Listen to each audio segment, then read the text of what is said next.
Hey, gimana? Jadi kita pergi. Hari ini kita pergi ke Vestingstad. Gimana? Mau nggak? Vestingstad itu adalah kota yang didirikan di tepi perairan. Nah, karena didirikan di tepi perairan, maka mereka memerlukan tanggul atau dike untuk melindungi kotanya dari kebanjiran.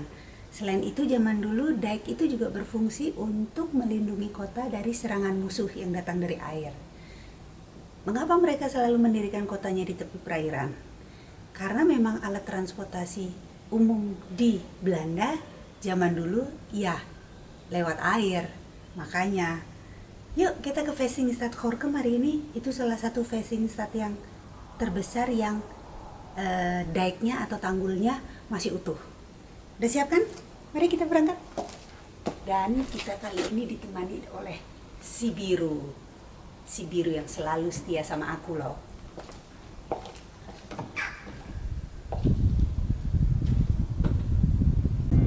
Nah, kini saatnya kita berangkat menikmati hari ini. Jalan-jalan ke Gorinchem.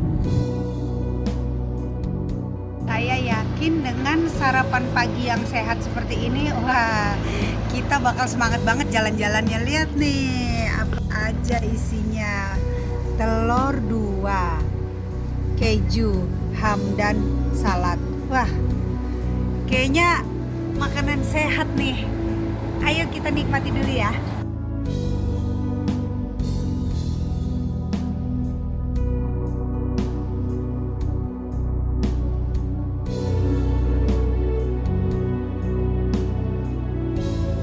Akhirnya kita tiba di kota Gorinchem.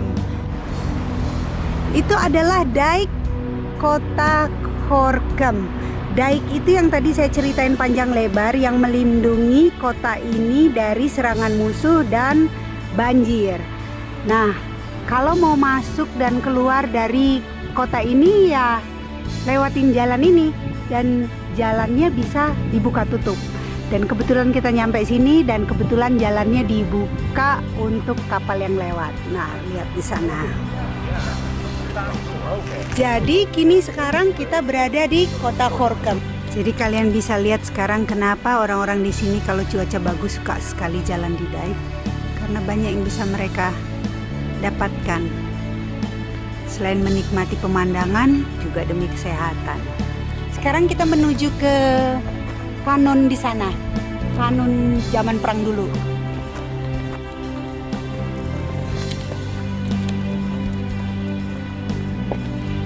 Ya elah jalannya.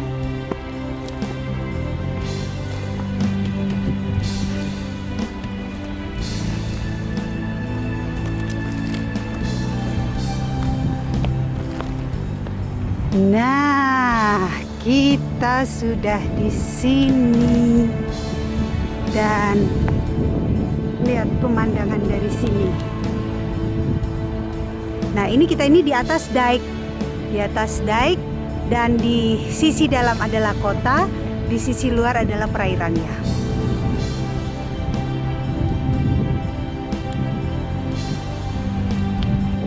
Nah, di sini pelabuhan, tempat perahu-perahu bersandar.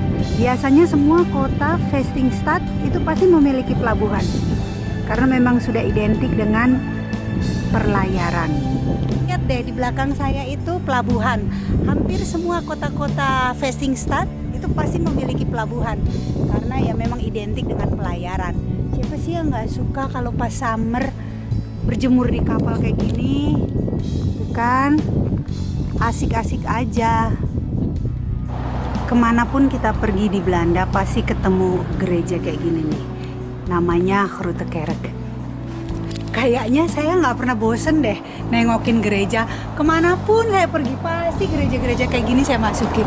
Nggak tahu kenapa, asik aja. Padahal sama sih dalamnya. Ini nih Grote Kerknya. Kita mampir ke dalam yuk. Lihat, biar saya seneng aja.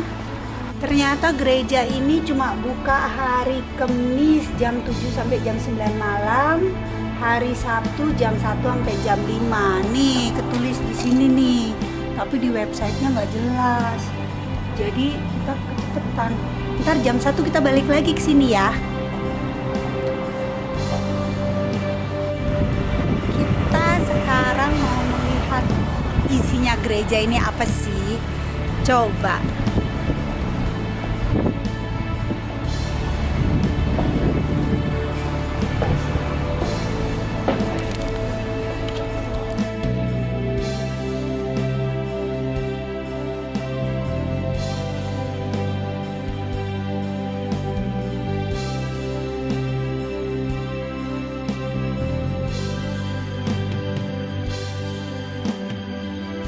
Ruangan ini mulai digunakan sejak 2001 sebagai ruangan kenangan. Jadi pada tahun 1999 terjadi penembakan kerusuhan di mana 2 orang penduduk asli Gorinchem ini meninggal. Lalu masyarakat sini mengajukan kepada pemerintah daerah untuk membuat tempat atau memorial. Nah, sejak 2001 maka tempat ini digunakan sebagai tempat pameran. Salah satunya itu adalah ini, hiasan di atas ini.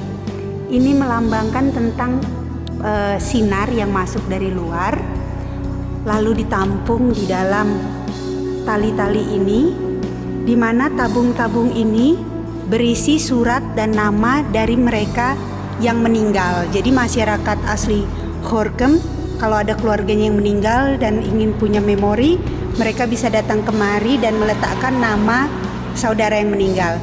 Jadi tabung yang kosong ini masih boleh dimasukkan nama, sedangkan yang tertutup berarti sudah isi.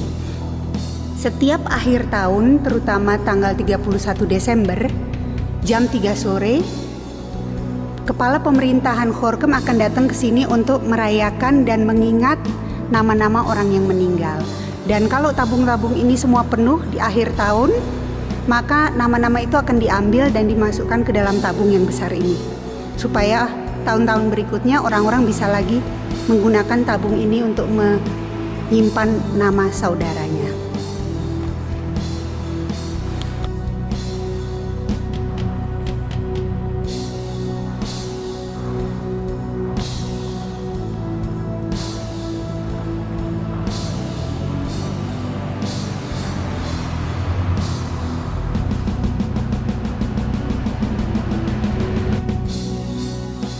Lain yang bisa kita lihat di Gorinchem, water tower. Tapi kebanyakan sih water tower yang sekarang tidak digunakan lagi. Kebanyakan sudah berubah menjadi hotel atau menjadi rumah pribadi. Ya, itu dia tuh water towernya.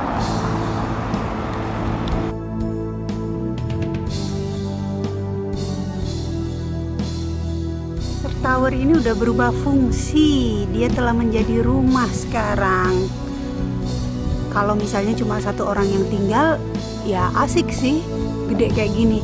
Tapi ini kayaknya ada 1, 2, 3, 4, 5, 6, 7, 8, ada 9 rumah. Ada 9 rumah, berarti kecil banget ya.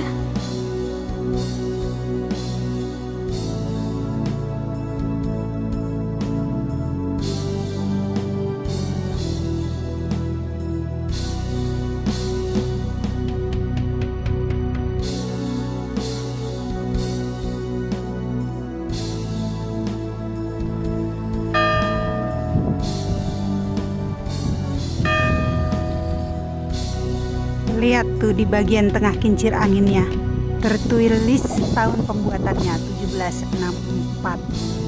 Kebaca kan?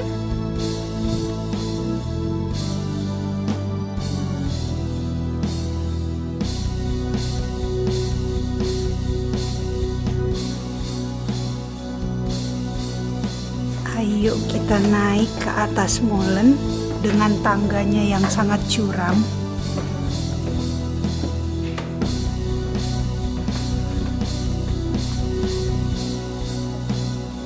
Lanjutin lagi naik ke lantai 2 yuk. Pengen tahu isinya apa nih.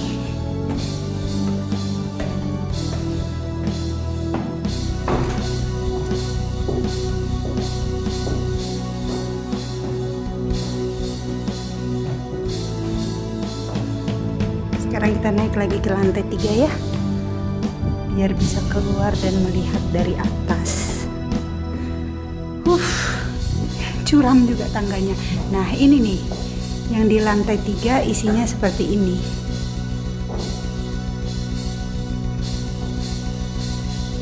Sekarang kita lihat keluar yuk, pemandangan dari atas molen itu seperti apa.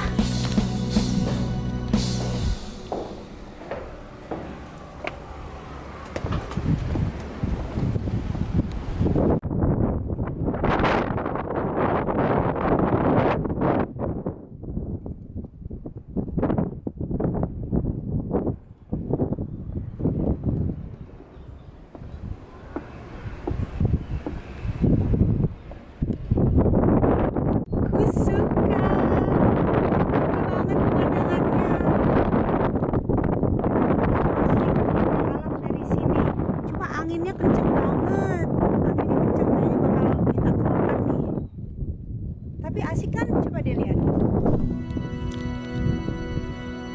Tuh, menyenangkan, dekat dengan alam. Gimana tadi setelah lihat molen di dalam? Udah punya bayangan sedikit kan gimana molen sebenarnya? Nah, kebetulan hari ini kita menemukan molen yang bisa dikunjungi di dalamnya, dan fungsi molen ini dulu adalah sebagai tempat penggilingan gandum. Sedangkan yang tadi molennya memang masih berfungsi sampai sekarang, makanya nggak boleh dimasukin karena harus steril saat menggiling gandum. Sedangkan ini alatnya masih berputar, cuma nggak berfungsi lagi untuk menggiling. Dan pemandangannya asik banget kan di sini. Saya suka banget untuk diam di sini lebih lama. Cuma ya kalau nanti masuk angin ya terserah deh. Yang penting sekarang menikmati alam dulu, menikmati cuaca yang oke, menikmati segalanya deh. Dalam satu ruangan ini ada 2 tempat penampungan hasil penggilingan. Ini nih kayak begini bentuknya. Jadi gandum yang sudah digiling menghasilkan tepung, terus disalurkan kemari, jatuhnya ke karung sini.